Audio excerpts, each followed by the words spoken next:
తర్వాత మీరు మీ మీద మీరు ఎవరో క్రిటిక్ అక్కర్లేదు, మీకు మీ మీద మీరే క్రిటిక్. నాకు అర్థమైనంత వరకు అవును. మీరు క్రిటికల్గా కనుక ఆలోచిస్తే ఇప్పటి వరకు మీరు తీసిన సినిమాల్లో నా బెస్ట్ ఫిల్మ్ అండి ఇది. క్రిటికల్గా మీకు మీరే ఆలోచించుకుని ఈ సినిమా ఇది నాది నిజమైన హిట్. కొన్ని సినిమాలు హిట్ అవుతాయండి, కొన్ని కంపోజిషన్స్లో, కొన్ని కాంబినేషన్స్లో. కానీ ఒక డైరెక్టర్గా మీరు మాట్లాడాలంటే yes this is my hit అండి. ఎస్ అంటే ఏ సినిమా చెప్తారు? హిట్ అని కాదు సార్, అంటే ఇప్పుడు ఒక్కొక్క హిట్కి ఒక్కొక్క కారణం ఉంటుంది. అది ఒక్కొక్కటి ఆ మనసుకు నచ్చుద్ది.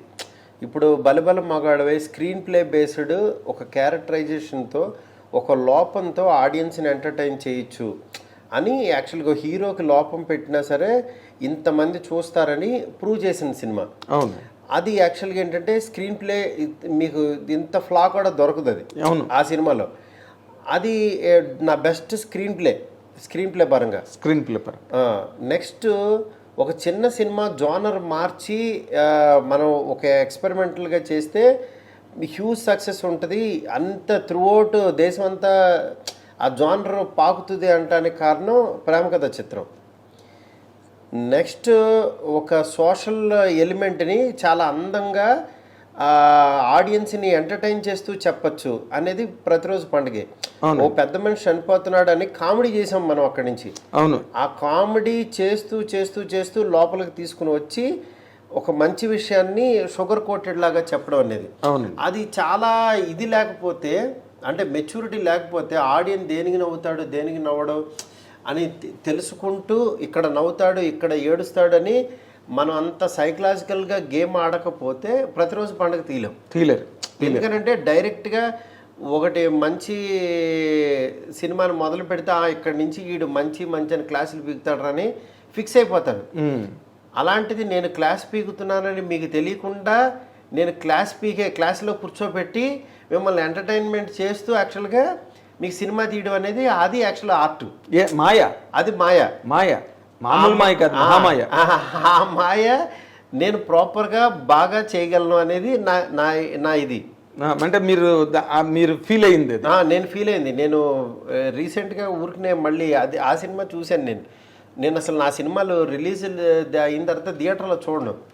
ఇంకా వన్స్ నా దగ్గర అయిపోయి అప్పటికే ఆ సినిమా రన్ అయి ఉంటుంది. అవునండి. కొంతకాలం గ్యాప్ తర్వాత ఊరికినే పెట్టి చూస్తా ఆ రోజు నా ఐడియాలజీ ఎలా ఉంది, ఎందుకు ఆ సినిమా సక్సెస్ అయింది, నా ఆలోచన విధానం ఏంటి అని చెక్ చేసుకోవడానికి చూస్తాను ఊరికినే. అవును.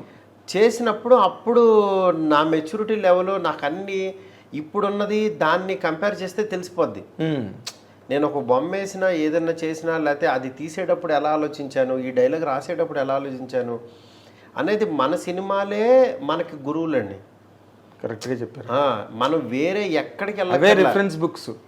ఇప్పుడు మనం యాక్చువల్గా అనుకుంటాం కానీ గ్రంథాలయాలకు వెళ్ళి లేకపోతే ఇంగ్లీష్ సినిమాలు చూసి ఏదో నేర్చుకుందాం ఇది అనుకుంటాం కానీ ఏం చేయక్కర్లా. మన తెలుగు సినిమాలు మీరు ఏ సినిమాలు చూసైతే సినిమా తీయాలి అనే మీ ఆలోచన వచ్చిందో ఆ సినిమాలు మళ్ళీ ఇప్పుడున్న మైండ్ స్టేటస్లో మీరు వెళ్ళి చూస్తే డెఫినెట్గా మీకు నేర్పిస్తాయి. మనం చేసే తప్పులు చెప్తాయి, ఫస్ట్ గ్యాప్ని చూపిస్తాయి. అప్పటికి ఇప్పటికి మనలో నువ్వు అంత బాగా చేసేవాడు స్క్రీన్ ప్లే అప్పుడు, ఇప్పుడేమో ఫ్లాట్కి వెళ్ళిపోతున్నావు అని చెప్పేస్తుంది అది. అవును నేను ఇలా రాశాను ఏంటని మనకు ఇప్పుడు అనిపిస్తుంది. అవునండి. జనరల్గా ఎంత గొప్ప ఆర్ట్ వర్క్ అయినానండి, అది సినిమా కావచ్చు, ఒక పెయింటింగ్ కావచ్చు, లేకపోతే ఒక కీర్తన కావచ్చు, ఏదైనా కావచ్చు, కానీ ఒక టైం పీరియడ్లో చేసిన దాన్ని ఒక టైము ల్యాప్స్ అయిన తర్వాత ఒకసారి వెనక్కి వెళ్ళి చూస్తే ఈ గ్రోనప్ మెచ్యూరిటీలో అరే మనం ఇదిలా చేస్తుంటే ఇంకా బాగుండేది, ఎక్కడో మన ఈ మెచ్యూరిటీ లెవెల్స్ పెరిగిన తర్వాత ఇది మనం కొంచెం బాగా చేసి ఉండవలసింది బట్ మనం అంత చేయలేదు అన్న ఫీలింగ్ ఏ వర్క్లోనైనా ఎవరికైనా వచ్చేదేనండి. ఎవరికి వాళ్ళు ఇది forever my best piece అని చెప్పడానికి ఈ ఆర్ట్ క్రియేటివ్ వరల్డ్లో ఉండదేమో అని అనుకుంటున్నాను నేను. కాదు సార్, ఇప్పుడు డెఫినెట్గా బొమ్మలు ఉంటాయి సార్, బొమ్మలు వేసి ఉంటాం కానీ ఆ బొమ్మలు ఇప్పుడు మనకు నచ్చవు. అంటే మనం ఆర్టేసి ఉంటాం, ఇప్పుడు బాగా ప్రొఫెషనల్ అయిపోతాం.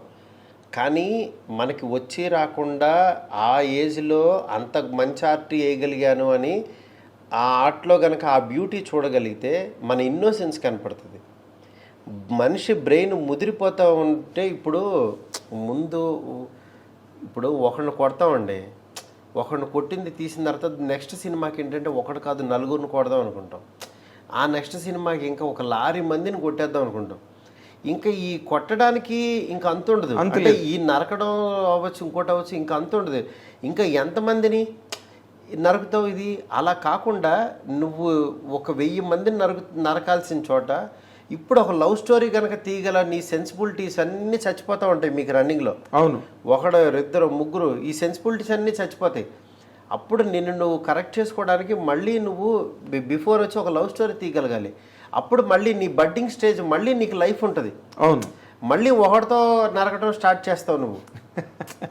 అప్పుడు నీకు మళ్ళీ ఇంకా దొరుకుతుంది అంటున్నా స్పేస్ ఉంటుంది, స్పేస్ దొరుకుతుంది. ఇప్పుడు ఏమవుతుందంటే నేను ఈ సినిమాలో ఇంతమందిని నవ్వించాను, మళ్ళీ ఇంకా నవ్వించాలి, ఇంకా బరువేసేయాలి అనుకుని ఇప్పుడు అందుకనే యావరేజ్ సినిమా అవచ్చు, ఫెయిల్యూర్ సినిమా అవచ్చు ఏమవుద్దంటే మన లైను మనకి పెద్ద లైన్ పక్కన, హిట్ సినిమా పక్కన చిన్న లైన్ గీత పడుతుంది. అవును, ఈ చిన్న లైన్ అనేది ఇప్పుడు నెక్స్ట్ నేను ఏం చేసినా సరే అది పెద్ద లైన్ అవుతుంది.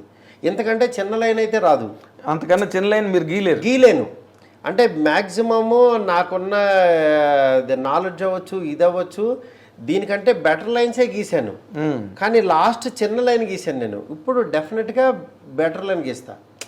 ఈ లైన్ ఇంకా బాగా గీయగలను అనే కాన్ఫిడెన్స్తో ఇంకా ఇంకా పెద్ద చేయడానికి చూస్తా. అందుకని నేను ఎప్పుడు దాన్ని కంపేర్ చేసుకుంటా. నా మీద ఎప్పుడైతే ఎక్స్పెక్టేషన్ లేదో, అమ్మ నేను సేఫ్ సైడ్ ఉన్నాను, అమ్మ మనల్ని బాగా నీచంగా ఆలోచిస్తున్నారు, మనల్ని బాగా తిట్టుకుంటున్నారు అనుకుంటే అమ్మ మనం హ్యాపీ పొజిషన్లో ఉన్నాం, ఇప్పుడు నేను ఏం చేసినా బాగుంటుంది. అవునండి, ఏదైనా బెటర్గా చేస్తా. ఎందుకంటే నా దగ్గర నుంచి అసలు ఫస్ట్ ఎక్స్పెక్టేషన్ లేవు. నీకు లేనప్పుడు నేను ద బెస్ట్ చేస్తా. ఎక్స్పెక్టేషన్స్ లేకపోగా ఒక రకమైన మీన్ ఇంప్రెషన్ తీస్తాడు అని అనుకుంటే హ్యాపీ నేను.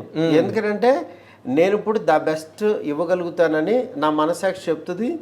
అవతల వాళ్ళకి అసలు నువ్వేనా చేసింది అంతకుముందు, అదెందుకు చేసావు, అసలు నువ్వెంత టాలెంట్ పెట్టుకుని నువ్వు అదెందుకు చేసావు అని ఇప్పుడు నాకు రన్నింగ్లో అనేవాళ్ళు ఉంటుంటారు. అవునా? ఇవన్నీ ఏమవుద్దంటే వన్స్ బయటకు వచ్చినప్పుడు, ఇంకోటో ఏదో వచ్చినప్పుడు, దెన్ ఇట్ విల్ ప్రూవ్. అవునండి. బట్ నేను ఇప్పుడు ప్రెసెంట్ ఏంటంటే హ్యాపీగా, నా మీద ఏమి ఎక్స్పెక్టేషన్ లేవు, నా పని నేను చేసుకుంటున్నాను. అంటే ఇప్పటికి కూడా మీ మీద ఏవి ఎక్స్పెక్టేషన్స్ లేవని అనుకుంటున్నారు? లేవని నేను అనుకోకపోతే, నా మీద ఎక్స్పెక్టేషన్ ఉంది, నేను కింగ్ని, ఇది అని అనుకుంటే నేను తీసిందే సినిమా రా, నేను వేసిందే నాట్యం అంటే అది కుదరదు అంటున్నా. ఫస్ట్ నా దగ్గర ఏమీ లేదు, నాకు చాలా బాధ్యత ఉంది, నాకు రెస్పాన్సిబిలిటీ ఎక్కువ ఉందని ప్రతిరోజు ప్రతి క్షణం నా సెన్సెస్ నాకు అలా గుర్తు చేస్తూ ఉండకపోతే నేను మినిమం చేయలేను అంటున్నా.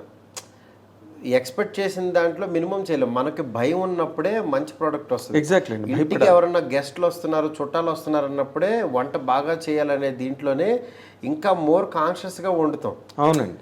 అందువల్ల యాక్చువల్గా రోజు తినేవాళ్ళే అన్నప్పుడు హ్యాపీగా ఇంట్లో వాళ్ళే తిన్నారనుకోండి, చాలా పెద్ద గెస్ట్ వస్తున్నాడు అనుకున్నప్పుడు ఆ వంట డెఫినెట్గా ద బెస్ట్ ఇవ్వడానికి ట్రై చేస్తాం. ఎగ్జాక్ట్లీ. నేను ఆ ప్రయత్నాల్లో ఉన్నాను. అయితే ఇప్పుడు మీరు బిగినింగ్ ఆఫ్ యువర్ కెరీర్ అంటే హైదరాబాద్ వచ్చిన తర్వాత మీరు ఒక యానిమేటరు, చిరంజీవి గారికి కూడా మీ మీద చాలా హై రిగార్డ్. మొన్న కూడా సభలో బేబీ ఫంక్షన్లో చెప్పారు. అవునవును. నేను ఆ రోజే అనుకున్నాను మారుతి డైరెక్టర్ అవుతాడని కూడా ఆయన రేంజ్ పర్సన్ చెప్పడం చాలా గొప్ప విషయం అండి. అవునవును. అలాగే ఒక అరవింద్ గారు, వీళ్ళందరూ కూడా మిమ్మల్ని ఒక రకంగా అంటే మీకు మీరే యాసిడ్ టెస్ట్ చేసుకున్నారు అనుకోండి. ఈ రోజుల్లోని బస్ స్టాప్ ఎవరు చేయలేదు మీకేమి యాసిడ్ టెస్ట్, మీరే చేసుకున్నారు. బట్ ఒక్కసారి వాళ్ళ తాలూకా ఆ రోజున ఓ చిరంజీవి గారితో అసోసియేషను, లేకపోతే అదర్వైజ్ ఇంకా అంతకన్నా పెద్ద అసోసియేషన్ ఏముంటుందండి చిరంజీవి గారి కన్నా సినిమా ఇండస్ట్రీలో. అవునన్నా. అది తలుచుకున్నప్పుడల్లా మీకు ఏమనిపిస్తుందంటే ఆయనకున్న ఇమేజ్ మీ మీద, ఆయనకున్న మీ మీద ఉన్న ఇంప్రెషను అది మీ కెరీర్లో రిఫ్లెక్ట్ అవుతున్నదని అనుకుంటారా? డెఫినెట్గా అండి. ఎందుకంటే చిరంజీవి గారు అంటే చిన్నప్పటి నుంచి అందరూ చెప్తూ ఉంటారు, కానీ ఫ్యాన్స్ అది చిన్నప్పటి నుంచి ఆయన సినిమాలు చూస్తూ పెరిగాము. అంటే హార్డ్ కోర్ ఫ్యాన్ లాగానే ఇంకా చిరంజీవి సినిమాలకి వెళ్ళటం, ఆరవటం, బ్యానర్లు కట్టడం, రాయటం, ఆయన బొమ్మలు వేయటం. నా ఆర్ట్ కూడా అలాగే డెవలప్ అయింది. ఓకే. చివరికి ఆయనకి ఉపయోగపడింది నా ఆర్ట్. అట్లా అలా నేను పెరిగిన వాడిని, అలా ఇదైన వాడిని. చిరంజీవి సినిమాలు అంటే అంత పిచ్చి ఉండేది. అలాంటి ఇది చిరంజీవి గారి దగ్గరికి చేరటం, నేను మళ్ళీ ఆయన నోట్లోంచి అప్లాజెస్ రావడం అనేది ఇది అంటే ఒక ఫుల్ఫిల్నెస్ అనమాట. లైఫ్ ఒక ఫుల్ అయినట్టు, ఆర్క్ ఫుల్ అయినట్టు. ఇంకా ఆయనతో సినిమా కూడా తీసేస్తే ఇంకా ఫుల్ పర్ఫెక్ట్ రౌండప్ అయిపోతుంది. అదే అసలు నేను ఆ పాయింట్కే డ్రైవ్ చేయబోయాను, మీరు వచ్చేసారు మధ్యలో. సార్ ఇప్పుడు నార్మల్గా ఇప్పుడు this is a time where Chiranjeevi garu is listening to many scripts. అవును, కొత్త వాళ్ళకి కూడా చేస్తున్నారు. ఎవరి దగ్గర ఏ మెరిట్ ఉందన్న both the hands is inviting young merit. అవును, ఇలాంటి దాంట్లో మీరు ఎప్పుడు ఒక కథ కూడా చిరంజీవి గారికి చెప్పిన అవకాశం కానీ ఈ డిడ్ నాట్ టేక్ అండి? లేదండి. ఆల్రెడీ ఇప్పుడు నేను చేసే సినిమా ఇది గనక కొంచెం డిలే అయినా ఇంకోటి ఏదైనా అయినా చిరంజీవి గారిదే చేసేవాడిని. ఓకే, చిరంజీవి గారికి కూడా కథ చెప్పడం జరిగింది. ఆయన రెడీ అయ్యారు. ఆయన యాక్చువల్లీ విల్ గో హెడ్ అని అన్నారు. అంటే మంచి ఆయన కైండ్ ఆఫ్ ఒక డిఫరెంట్ ఫిల్మ్ ఒకటి చేశాను అనమాట. డెఫినెట్ అంటే మామూలుగా సోషల్ సబ్జెక్ట్ అండి, ఫ్యాంటసీలు ఏం కాదు సార్, జనరల్ సబ్జెక్టే. బట్ ఆయన కైండ్ ఆఫ్ టింజ్ ఆయన మళ్ళీ మనం చూసుకున్న ఫీలింగ్ ఉంటుంది. ఓకే, మన చిరంజీవి గారిని టైమింగ్ నేను చెప్పేది మెయిన్, ఆయనకుండే ఒక గరణముడు ఒక టైమింగ్ ఉంటుంది కదా. అవును అవును, ఆ కైండ్ ఆఫ్ టైమింగ్ లో ఇంగ్లీష్ ఇస్తరాకులు కట్ట. అవును, కొన్ని డైలాగులు ఆయన చెప్తే, ఆయన నోట్లోంచి చెప్తేనే బాగుంటాయండి. ఆయనే కదండి, నేను చూస్తున్నా కదా, ఒక్కొక్క స్టార్ కి యాక్చువల్ గా ఒక్కొక్క ఇది ఉంటుంది, ఒక టైమింగ్, కోడ్ ఉంటుంది. అంటే ఆయన వాళ్ళ యాటిట్యూడే సినిమాకి. వాళ్ళు జనరల్గా మామూలుగా కలిస్తే మనకి మనుషులాగానే, మనలాగా మనుషులే కదా అనిపిస్తుంది. అవునండి. కానీ వన్స్ స్క్రీన్ మీదకో లేకపోతే వచ్చినప్పుడు వాళ్ళ లోపల నా సోల్ మాట్లాడుతుంది బయటకు వచ్చి. అవునండి, ఆ సోల్ వచ్చి కనెక్ట్ చేసి వెళ్ళిపోతుంది. అది వాళ్ళు తప్పించి ఎవరో చేయలేరు. ఎగ్జాక్ట్లీ. అలా ఒకళ్ళు పెద్ద స్టార్ కానీ ఇంకొకళ్ళు ఇలా ఉన్నారని అంటే, స్టార్స్ అయ్యారని అంటే అంత ఈజీ కాదు. అవునండి, వాళ్ళ కోడ్ ఏదో అందరినీ హుక్ చేస్తారు. ఇప్పుడు నాని టైము వేరే వాళ్ళలో చూడలేం, నాని గారి టైమింగ్ అవును అది ఆయనలోనే ఉంటుంది. అట్లాగా నవీన్ పోల్సే టైమింగ్ తనలోనే ఉంటుంది. అలా మీకు చూస్తే ఆర్టిస్టులు అందరూ ఒకళ్ళకి కంపారిజన్ ఉండొచ్చు. చూడండి, అవును, బన్నీ టైమింగ్ వేరే వాళ్ళు మ్యాచ్ చేయలేరు. ప్రభాస్ గారి టైమింగ్ వేరే వాళ్ళు చేయలేరు. అట్లా ప్రతి ఒక్కళ్ళు ఒకళ్ళకి స్పెషల్ టచ్ ఉంటుంది ఒకటి. సో అయితే చిరంజీవి గారిది మీకు ఓకే అయిపోయింది? ఎప్పుడో అయిందండి. అవునా? అయితే మీరు ఇప్పుడు ప్రభాస్ గారి సినిమా తర్వాత అట్లా ఏమో చూడాలి ఎలా వెళ్తానో. వెళ్తా డెఫినెట్గా. మొన్న కూడా డిస్కస్ చేసాము, టైం సెట్ అవ్వాలి. ఇన్ జనరల్గా హీరోలుగా మీరు మాట్లాడుకోవాల్సి, మీరు చేసిన హీరోలే కనుక ఒక నాని కానీ, లేకపోతే ఒక శర్వానంద్ కానీ, లేకపోతే మన సాయి ధర్మ తేజ్ కానీ, ఇప్పుడు ఈ కైండ్ ఆఫ్ ఈ రేంజ్ హీరోలు అంటే వీళ్ళు పూర్తిగా, బన్నీ అయితే ఇప్పుడు పెద్ద hero, all India level hero అనుకోండి ఈ రోజున.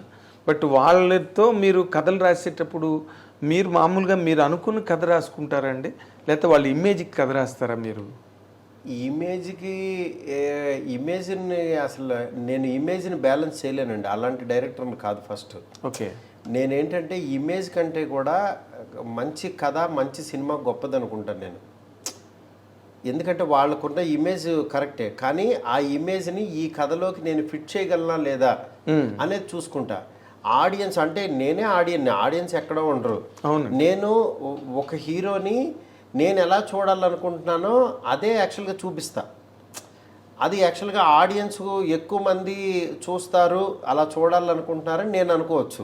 ఓకే, అలా అనుకుని నేను తీస్తా. అది కొంతమందికి నచ్చచ్చు, నచ్చకపోవచ్చు, అది వేరే విషయం. మీ జడ్జిమెంట్ మీద మీరు రాసుకుంటారు కదా. మీద నేను ఎప్పుడో కథ అనుకున్నా, మహానుభావుడిది పాయింట్ 2012-13లోనే అనుకున్నా. ఒక క్లెన్లీనెస్ ఉన్నవాడు, ఓసిడి దీని మీద ఉన్నవాడు, మాస్కులు పెట్టుకుని తిరుగుతాడు, ఇది ఇట్లాగా. అసలు దాంట్లో ఆ సినిమాలో ఏంటంటే వైరస్ కూడా అనుకున్నా, ఒక వైరస్ వచ్చింది, కరోనా రాలే అప్పటికి, ఇంకా అదే ఎప్పుడు 2012 అంటుంటే ఒక వైరస్ వస్తే వాడి లవ్ స్టోరీ ఎంత ఇబ్బంది పడతాడని కూడా అనుకుని ఈ వైరస్లు ఇవన్నీ ఎవరికి తెలుసు, నార్మల్ వాళ్ళకి ఎవరికి తెలియదు కదా, ఈ క్యారెక్టర్ విలేజ్కి తీసుకెళ్దాం, అక్కడ పండించచ్చు ఫన్ను అని చెప్పి దాని కథను మార్చా. ఓకే, అట్లా వైరస్ కి బదులు విలేజ్ ఎంచుకున్నా. ఎందుకంటే కొంచెం శర్వాకి యాక్చువల్గా ఇంకా ఆడియన్స్ పెరగాలి, మాస్లోకి కూడా వెళ్ళాలి, అందరికీ తెలియాలి. శర్వా అంటే క్లాసు, అంటే ఓసిడి కాన్సెప్టే క్లాసు, అవును, ఇట్లా ఉంటది అనుకుని యాక్చువల్గా నేను దాన్ని స్పాన్ పెంచడం కోసం అట్లా చేశాను అనమాట. అది ఏంటంటే ఇమేజ్ ని ఇంకా ఎక్స్పాండ్ చేయడం, ఎన్హాన్స్ చేయడం. అవును, ఇప్పుడు మన సాయి ధర్మ తేజ్ ఉన్నాడు, ప్రతిరోజు పండుగ తీసే టైంకి తనకి యాక్చువల్గా బిఫోర్ చాలా తనకి కొన్ని ఫ్లాప్లు, కొన్ని యావరేజ్లు ఇలా వచ్చినాయి.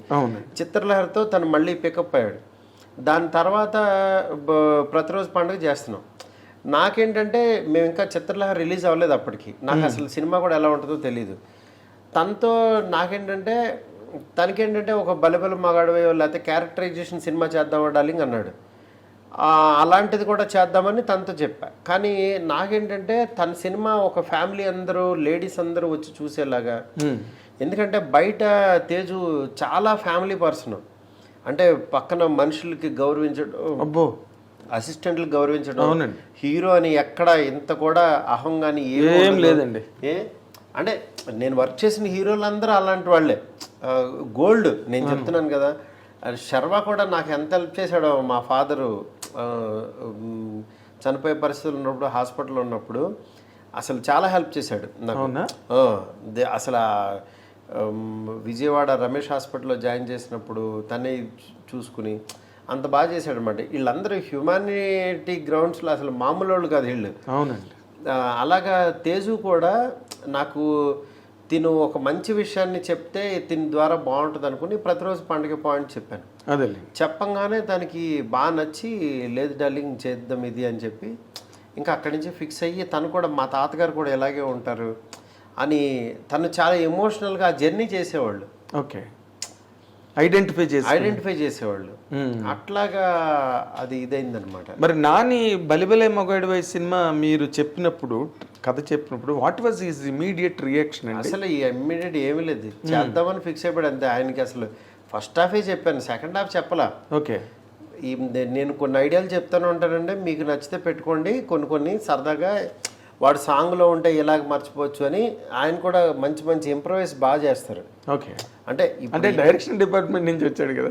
డైరెక్షన్ అని కాకుండా యాక్టర్ ఎప్పుడు కూడా మన డైరెక్టర్ కథని ఇంకా ఎన్హాన్స్ చేసి లోపలికి వస్తే ఇంకా ఎన్హాన్స్ అవుద్ది. అవునండి. అది యాక్చువల్గా నేను ఇదివరకు ఏంటంటే డైలాగులు చాటపారతల్లాగా రాసేసేవాడిని, ఎక్కువ రాసేవాడిని. దాన్ని ఇన్ని డైలాగులు అవసరం లేదని తను క్రిస్ప్ చేసేవాడు. ఓకే, క్రిస్ప్ చేసి యాక్చువల్గా మీరు డైలాగులు కరెక్ట్గా ఎడిట్ లాగా చేసుకోండి, లెంత్ మీకు అదొక్కటే లోపం అని నాకు చెప్పేవాడు. ఓకే, నాకు ఎప్పుడు అంతకుముందు మిడ్ రేంజ్ హీరోలతో మనం ప్రాపర్ సినిమా తీయలేదు కదా, నాకు అప్పుడు నాకు అనిపించేది ఇట్లాగా. నాకు ప్రతి హీరో దగ్గర కొంచెం నేర్చుకుంటూ, ఇలా నేర్చుకుంటూ అలా నేర్చుకుంటూ, నేను అందుకే పెద్ద హీరోతో చేయడానికి ఎక్కువ టైం తీసుకున్నా, నేను కావాలని తీసుకున్నా. ఓకే, నేను ఏ హీరో దగ్గరికి వెళ్ళి కథ చెప్తానని ఇట్లా ట్రై చేయలే. అవునా, నన్ను అందరూ అడిగేవాళ్ళు, పెద్ద హీరోలకి వెళ్ళొచ్చు కదా, ఇది అయిన తర్వాత వెళ్ళిపోవచ్చు కదా ఇలా అని. అలా కాదు, అసలు ఫస్ట్ పెద్ద హీరో దగ్గరికి వెళ్ళిపోయి కంగారుగా అది ఫెయిల్ అయిపోతే మళ్ళీ వెనక్కి రావాలి. మనం అసలు ఫస్ట్ అవన్నీ ముందే చూసేద్దాం, మనం అన్ని రకాలు ఇక్కడే చేసేద్దాం, దాని తర్వాత వెళ్ళొచ్చులే అని అలా ఆగాను అనమాట. ఎందుకంటే Bunny he's my close friend, చాలాసార్లు అనుకున్నాం. అదే నాకు, ఎందుకంటే నాకు కొంత ఈ సర్కిల్తో కొంచెం ఎఫినిటీ ఎక్కువ ఉన్న మనిషిగా, అవును, బన్నీతో ఎందుకు చేయట్లేదు మారుతి గారు అన్నది నాకు ఒక డౌట్ ఎప్పుడు కూడా.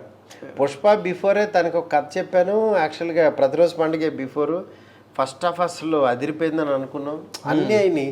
సెకండ్ హాఫ్ చెప్పే టైంలో, అది రాసుకునే టైంలో తనకి సడన్గా సుకుమార్ రావటం, ఇంకా తను మళ్ళీ అటు బిజీగా ఉంటాడు. మళ్ళీ సుకుమార్లో డైరెక్టర్ వచ్చినప్పుడు మళ్ళీ ఇక్కడే ఇలా దూరకూడదు అనుకుని నాకు ఈ ప్రతిరోజు పండుగ పాయింట్ వచ్చింది.